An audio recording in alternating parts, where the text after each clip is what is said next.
पिया नी दर्द सुनै गई सखी रोज मारोया हमरा लाठी से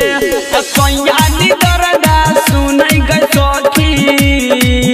रोज मारोया हमरा लाठी से पिया बेदर्दी सुनै गई सखी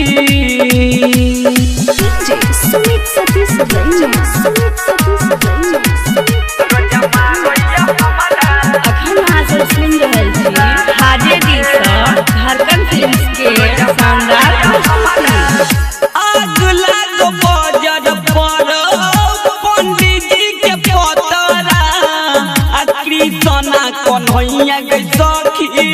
बनल नै बतरा सखी के आग लागो बजर पर पंडित जी के पतरा राइटर बैजनाथ गई सखी बनल नै बतरा धर्मेंद्र धड़कन सुमित सतीश खोदैया रोजे काटी से पिया पर बिना सुनै गई सखी रोज मारोया हमरा लाठी से सोया नी दर्द सुनै गई सखी